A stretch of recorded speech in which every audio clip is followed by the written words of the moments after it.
Hi friends, good morning. Welcome back to our channel Tulasi vibes. అందరూ బాగుండాలని, అందులో నేను ఉండాలని కోరుకుంటూ ఈరోజు వ్లాగ్ అయితే స్టార్ట్ చేస్తున్నానండి. ఈ వ్లాగ్ వచ్చేసి నైట్ టైము నేను ఎలా పనులు అవి నెక్స్ట్ డే మార్నింగ్ కోసం ఎలా సెట్ చేసుకుంటాను. తర్వాత ఈరోజు పప్పు పొంగల్ అంటారు కదా, పెసరపప్పు బియ్యంతో చేసే బ్రేక్ఫాస్ట్ ఐటెం కూడా చేసి చూపిస్తాను. దాంతోపాటు గుమ్మడికాయ హల్వా, అంటే next day afternoon lunch recipes వరకు అయితే ముందు రోజు నైట్ నుంచి ఈ వీడియోలో పోస్ట్ చేస్తున్నాను. ముందుగా నేను నైట్ టైం అయితే దీపారాధన కుందులన్నీ కూడా కడిగి గ్లాస్ ఐటమ్స్ కూడా పని వాళ్ళకి ఏనండి నేనే కడిగేసి అలా బోర్లించుకుంటాను. నెక్స్ట్ డే మార్నింగ్ సర్దుకుంటాను. తర్వాత పల్లీలు కూడా ముందు రోజు నైటే అయిపోయినప్పుడు ఎప్పుడైనా సరే మార్నింగ్ టైం ఫ్రై చేయటం అలా చేయనండి. 1 వీక్కి సరిపడా పల్లీలు అవి ఓవెన్లో ఫ్రై చేసుకొని పొట్టంతా ఒలిచేసి స్టోర్ చేసుకుంటాను. అలా చేసుకోవటం వలన మనకి డైలీ మార్నింగ్ అయితే లేట్ అవ్వకుండా ఉంటుందండి బ్రేక్ఫాస్ట్ రెసిపీస్ అవి చేయటం. ఈ ఒక్కసారి వేయించుకొని పెట్టుకోవటం వలన 1 వీక్ 10 డేస్కి ఉదయం పనులు అయితే మనకి ఈజీగా అయిపోతాయి. ఓవెన్లో 4 మినిట్స్ పెట్టేసేస్తాను. ఈలోపు చక్కగా ఫ్రై అయిపోతాయండి. అవన్నీ కూడా పొట్టు అవి తీసేసి ఏదైనా ఒక జార్కి అలా పోసుకుంటాను. ఈ విధంగా మనం ప్రీ ప్లాన్డ్గా ముందు రోజే పప్పు అలా రుబ్బుకోవటం కానీ ఏవైనా నెక్స్ట్ డే మార్నింగ్కి కావాల్సిన పనులన్నీ చేసుకోవటం వలన మార్నింగ్ అయితే మనకి ప్రశాంతంగా టెన్షన్ లేకుండా ఆ పనులు చేయాలి ఈ పనులు చేయాలని ఉరుకు పరుకులు లేకుండా కొన్నిసార్లు ఏంటంటే హడావుళ్ళు మాడగొడతాం కూడా, తాలింపులు కానీ అలాంటివి. తర్వాత పప్పొంగల్ అయితే చాలామంది ఫేవరెట్ డిష్ అండి. అది ఈరోజు చేసి చూపిస్తా. ఇది వచ్చేసి మొన్న నేను ఆప్కోలో తీసుకున్నాను కదా, కాటన్ మెటీరియల్స్ అనమాట. అంటే స్టిచ్చింగ్ చేసినవే, డైలీ వేర్కి అయితే చాలా కంఫర్ట్గా ఉన్నాయి. సమ్మర్ సీజన్లో డైలీ వాడుతున్నానండి నేను. 2 తీసుకున్నాను స్టిచ్చింగ్ చేసినవి. క్లాత్ అవి అయితే ఇంకా స్టిచ్చింగ్ చేయించలేదు. అవి షేర్ చేయలేదు అనుకుంటానండి. ఎప్పుడైనా ఫ్రీగా ఉన్నప్పుడు అయితే షేర్ చేస్తాను. నైట్ టైం క్లైమేట్ అయితే చల్లగా ఉందన్నమాట. వర్షాలు అని చెప్పారు కదా, కొంచెం వేడివేడిగా పప్పొంగలి ఇలాంటి ఐటమ్స్ చేసుకొని ఎంజాయ్ చేయాలనిపిస్తుంది నైట్ టైము. అందుకనేసి పెసరపప్పు 1 కప్ అండి, సేమ్ కప్పుతోటి రైస్ అనమాట.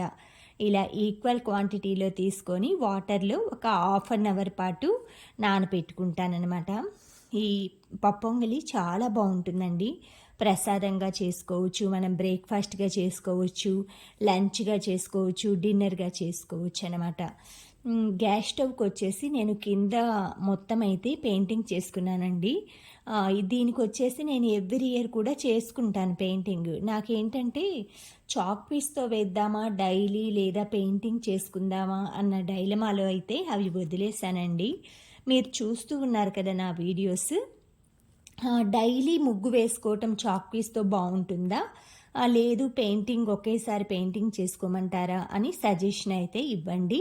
దాన్ని బట్టి నేను మన సబ్స్క్రైబర్స్ వాళ్ళు ఎలా చెప్తే అలా ఆ విధంగా పెయింటింగ్ కానీ లేదు రెగ్యులర్గా చాక్ పీస్తో ముగ్గు కానీ వేసుకుంటాను. ముగ్గు డైలీ వేసుకుంటే ఏంటంటే రకరకాల డైలీ ఒక్కొక్కటి చేంజ్ చేసుకోవచ్చు కదా అన్న ఉద్దేశంతో నేను వేయలేదండి. మామూలుగా ఒక్కసారి పెయింటింగ్తో వేస్తే అదే ఇంక సంవత్సరం రోజులు చూస్తూ ఉండాల్సి వస్తుందన్నమాట.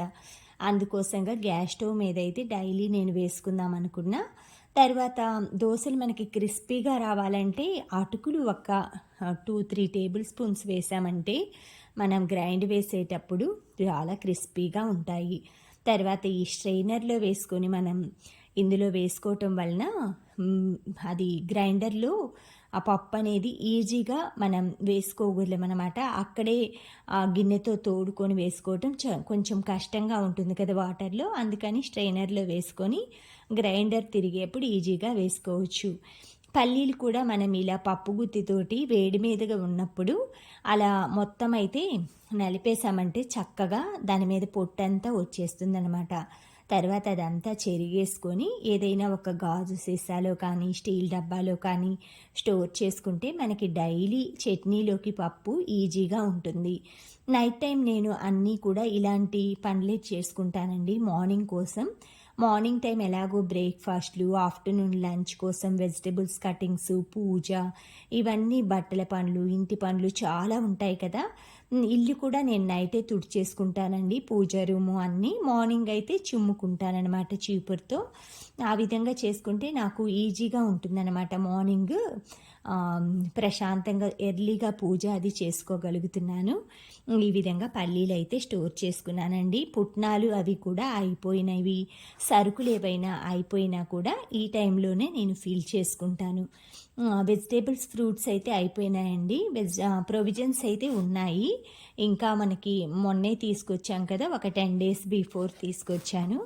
అందుకే ఇంకా ప్రొవిజన్స్ అయితే నెక్స్ట్ మంతే అనమాట. ఏవైనా చిన్న చిన్నవి అయిపోతే తీసుకొచ్చుకుంటాను. పుట్నాలు కూడా ఇలా ఏదైనా ఒక జార్లో పోసి పెట్టుకుంటానండి అయిపోయినప్పుడు. ఎండుమిర్చి కూడా అయిపోయినాయి. ఈ విత్తనాలు వచ్చేసి ఏవైనా మొక్కలు అవి నాటడానికి పక్కన పెట్టేస్తాను. అడుగున ఉంటాయి కదా అవన్నీ. తర్వాత దీనికైతే ఫిల్ చేసుకున్నాను ఎండుమిర్చి. ఇలా మనం అయిపోయినవన్నీ కూడా ఈ టైంలో సెట్ చేసుకోవటం వలన ఉదయం అయితే ఈజీగా ఉంటుందన్నమాట. ఈలోపు ఇన్ని సర్దుకునేలోపు పప్పొంగలి కూడా ఉడికిపోయిందండి. 3 విజిల్స్ పెట్టేశానమాట. దీనికి 2 కప్పులు బియ్యము పప్పు కదండి. దీనికి నేను వాటర్ వచ్చేసి 1:3 పోసానమాట. అంటే ఒక్క కప్పుకి 3 పోసుకున్నామంటే మనకి చక్కగా మెత్తగా వస్తుందన్నమాట పప్పొంగలి అనేది. తర్వాత జీడిపప్పు కూడా మనం ప్రతి బైట్లో కూడా మనకి ఆ కాజు ఫ్లేవర్ తగలాలంటే అలా కొంచెం ఏదైనా ఒక పప్పు గుత్తితో కానీ అలాగా క్రష్ చేసుకున్నామంటే ప్రతి బైట్లో కూడా మనకి ఆ స్వీట్నెస్, ఆ జీడిపప్పు యొక్క మాధుర్యం అనేది తెలుస్తుందన్నమాట. కాజు అంటే ఇష్టం లేని వాళ్ళు ఎవ్వరూ ఉండరు కదండి. తర్వాత ఆవు నెయ్యి ఉంది కదా, అమూల్ బటర్ వేసేసి తాలింపు వేసుకుంటున్నాను. బటర్ కానీ వెన్న కానీ వేసుకొని ఇలాంటి ఐటమ్స్లో తాలింపు వేసుకున్నామంటే ఆ ఫ్లేవరు, ఫ్రాగ్రెన్స్ అనేది ఆ రైస్ అంతటికీ కూడా ఎంతో టేస్ట్ ఇస్తుందన్నమాట. అందుకని మనం ఎప్పుడో ఒకసారి కాబట్టి ఈ విధంగా వేసుకున్నామంటే బాగుంటుందన్నమాట టేస్ట్. ఇలా ఆయిల్ ఫ్రై అయ్యాక ఎండుమిర్చి, మిరియాలు, జీలకర్ర, తర్వాత ఆవాలు, కరివేపాకు, జీడిపప్పు అన్నీ వేయించుకుంటున్నాను. దీనికి మిరియాలు, జీలకర్ర వేస్తే పప్పొంగలికి చాలా బాగుంటుందండి. అవి నెయ్యిలో ఫ్రై అయ్యాయంటే ఆ ఫ్లేవర్ అయితే చాలా బాగుంటుందన్నమాట. చెప్పాను కదా, ఇలా డైలీ ముగ్గు ఏదైనా రకరకాల ముగ్గు వేసుకోవటం బాగుంటుందో, లేదా ఒకసారి పెయింటింగ్తో వేసేయమంటారు అయితే కొంచెం నాకు సలహా అయితే ఇవ్వండి. దాన్ని బట్టి నేను పెయింటింగ్ కూడా తీసుకొచ్చుకున్నానండి. అది అడిగేసి వేద్దామన్నట్లుగా అయితే వేయలేదు నేను. ఇక మొత్తం ఈ తీయటం కూడా పెయింటింగ్ అది మామూలుగా ఏదైనా నైఫ్ అలా పెట్టి తీసామంటే గ్లాస్ మీద లైన్స్ పడతాయనేసి నేను చిన్నగా అయితే వీలున్నప్పుడు చిన్నగా ట్రై చేస్తున్నాను అనమాట తీయటానికి హ్యాండ్ తోటే. ఆ తర్వాత పప్పొంగల్ అయితే డిష్ అవుట్ చేసుకుంటున్నానండి. నైట్ డిన్నర్కి వచ్చేసి ఇదేనమాట ప్రిపేర్ చేశాను. ఇందులోకి పల్లీ చట్నీ కూడా చేశాను.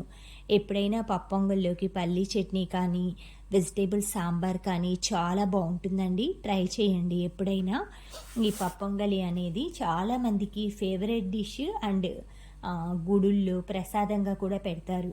మేము అలివేలు మంగాపురం వెళ్ళినప్పుడు అక్కడ ప్రసాదం ఉంటుందండి. పులిహోర కానీ, ఈ పప్పొంగలి కానీ, దద్దోజనం కానీ, ఈ 3 పెడుతుంటారు ఎప్పుడు కూడా.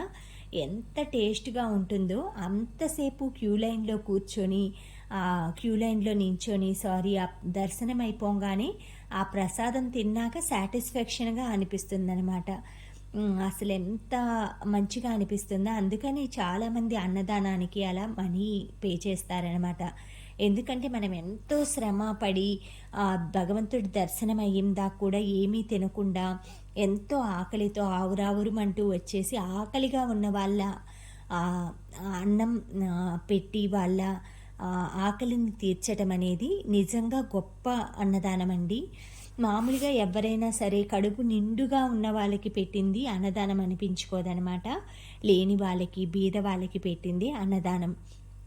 తర్వాత ఈ పద్మం దీపాల గురించి రోజు చెప్పాలనుకుంటున్నానండి. ఈ కలువ పువ్వు దీపాలు ఉంటాయి కదా, ఇవి నేను తిరుమలలో తీసుకున్నాను.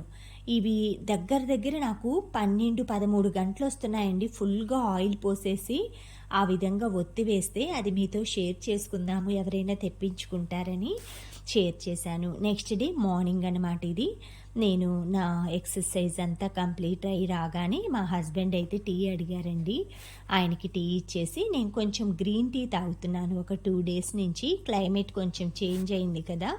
నాకేంటంటే కొంచెం క్లైమేట్ అది చేంజ్ అయినప్పుడు బాడీ సెట్ అవ్వటానికి టైం పడుతుంది.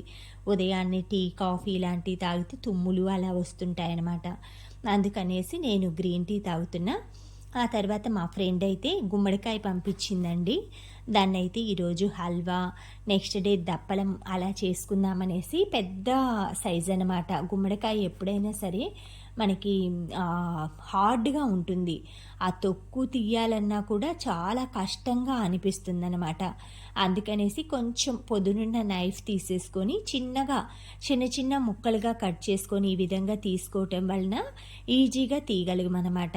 గుమ్మడికాయ ఎప్పుడైనా కాయ తీయటానికి ట్రై చేయకుండా ఇలా చిన్న ముక్కలు కట్ చేసుకున్న తర్వాత ఈ విధంగా తీసుకున్నామంటే మనకి ఈ పీల్ తీయటం అనేది చాలా ఈజీ అవుతుంది. మొత్తం పీల్ అయితే తీసేసుకొని ఆ సీడ్స్ ఉంటాయి కదా, అవైతే మా అమ్మ వాళ్ళ ఇంటి దగ్గర పెద్ద ప్లేస్ ఉందండి.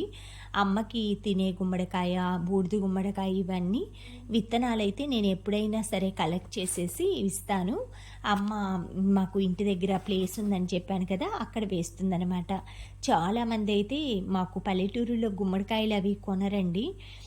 ఎవరైనా 2, 3 కుటుంబాల వాళ్ళు వేసుకుంటారనుకోండి, ఒకళ్ళకొకళ్ళు షేర్ చేసుకుంటారు. ఒకళ్ళు సొరకాయ వేశారనుకోండి, అన్ని సొరకాయలు వాళ్ళు తినలేరు కదా, అమ్ముకోరనమాట పల్లెటూరుల్లో.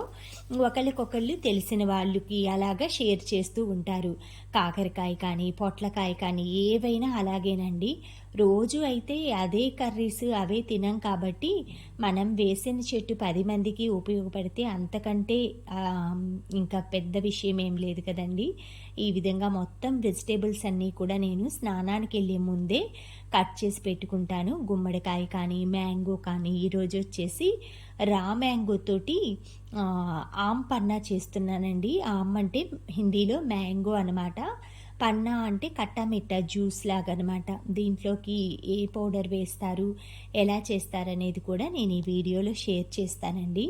ఈ గుమ్మడికాయ అయితే సీడ్స్ అన్నీ కలెక్ట్ చేసుకొని లోపల ఉంటుంది కదా కొంచెం ఒక థిక్ లేయర్, ఆ లేయర్ కూడా తీసేసామంటే మనకి ఆ గుమ్మడికాయ బాయిల్ అయ్యేటప్పుడు అదంతా కూడా మొత్తం తొక్కులుగా అలా అనిపించకుండా ఉంటుందన్నమాట. తినేటప్పుడు కూడా సాఫ్ట్గా ఉంటుంది. పీచు అది రాకుండా ఉండటానికి ఆ లోపల లేయర్ని కూడా నీట్గా అయితే తీసేసాను.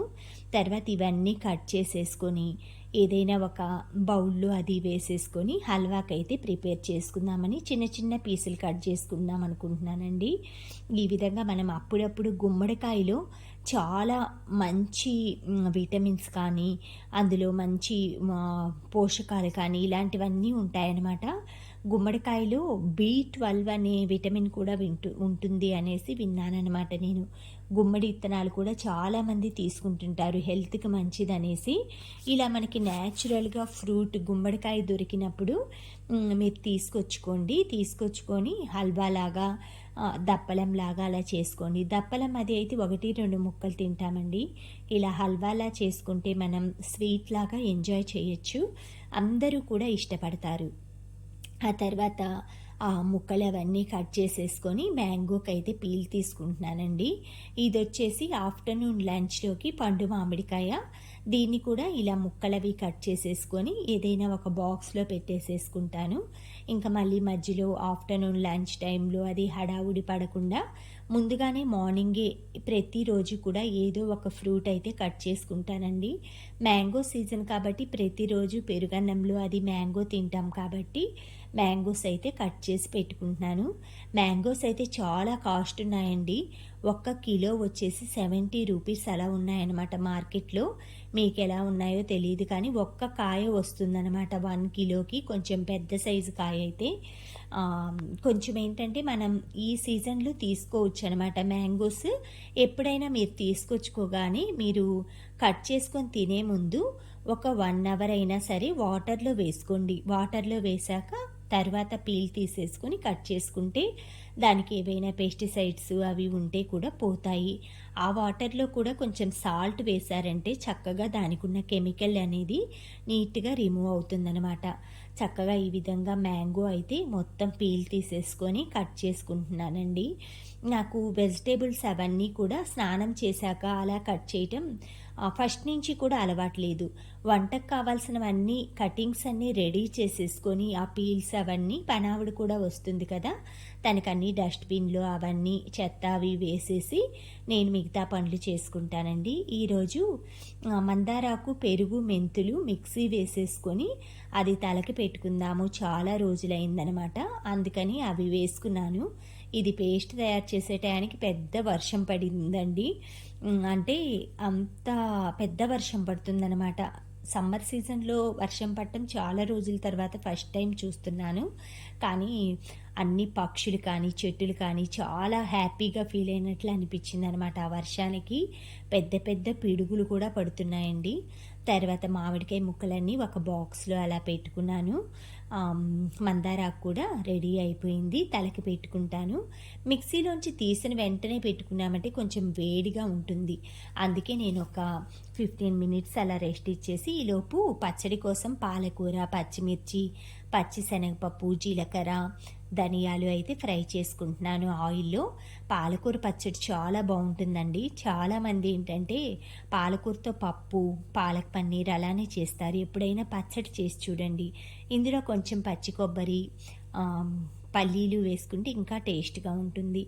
ఆంపన్న అన్నా కదా, ఈ పుల్ల మామిడికాయ లైట్‌గా పండిందనమాట. దాన్ని నేను బెల్లము, పంచదార ఇలా వేసుకొని దానికి ఒక మ్యాంగోకి సరిపడా మొత్తం బాయిల్ చేసుకొని దాంట్లోకి మిరియాలు, జీలకర్ర, సోంపు ఇవి రోస్ట్ చేసుకున్నాను. ఆయిల్ లేకుండా దాన్నైతే చిన్న రోట్లో వేసేసి బరకగా పౌడర్ దంచుకున్నాను. ఈ పౌడర్ ఇందులోకి మెయిన్ ఇంగ్రీడియంట్ అనమాట. అది వేసి పెట్టుకున్నామంటే మనం ఎప్పుడు కావాలంటే అప్పుడు చల్లటి కూలింగ్ వాటర్ కలుపుకొని తాగొచ్చు అనమాట. తర్వాత గుమ్మడికాయ ముక్కలన్నీ కట్ చేసి పెట్టుకున్నాను కదా, అవన్నీ ఇలా ఇత్తడి మందపాటి గిన్నె ఉంది కదా, పొంగలి గిన్నె, అందులో వేసేసుకొని నెయ్యి వేసుకున్నాను. బాగా స్మాష్ అయిపోతాయండి ఒక 10-15 మినిట్స్ కల్లా. తర్వాత ఈ స్మాషర్ తోటి మొత్తం ఈ విధంగా చేసుకుంటున్నాను. చక్కగా ఎంతో ఫైబర్ రిచ్ కంటెంట్ అనమాట ఈ గుమ్మడికాయ హల్వా అనేది. హై ఫైబర్ అనమాట. తర్వాత హల్వా అన్నీ అయిపోయినాయండి. Veg biryani, halwa, mangoes, raita, aloo curry, ఇలా పాలక్ చట్నీ ఇవన్నీ చేసుకున్నాను అనమాట ఈరోజు డిన్నర్ అంతా కూడా ఆఫ్టర్నూన్ లంచ్కు వరకే నేను ప్రిపేర్ చేసుకున్నానండి. డిన్నర్కి వచ్చి మేము నైట్ ఎక్కువగా దోశ, ఇడ్లీ, చపాతీ ఇలా డిఫరెంట్ ఐటమ్స్ అయితే ట్రై చేస్తుంటాము. అందుకే ఆఫ్టర్నూన్ వరకే నేనైతే కుకింగ్ చేసుకుంటానన్నమాట. అందులో ఎండాకాలం కదండి, నేను వర్షాకాలమైన ఎండాకాలమైన ఏ పూటది ఆ పూటే చేస్తుంటా. లంచ్లో అయితే అన్నీ ఫుడ్ అంతా అయిపోగానే మామిడికాయ ముట్టుంది కదా, అది నాకే తినమంటారనమాట. నన్నే ఎవరు తినరనమాట మా ఇంట్లో. ఆ ముట్టె నా కోసమే అన్నట్లుగా నాకు కూడా చాలా ఇష్టం అనమాట. ఈ విధంగా నా లంచ్ అయితే కంప్లీట్ చేసుకుంటున్నాను. Thank you friends, thank you for watching, thank you for valuable time. Have a safe day. Please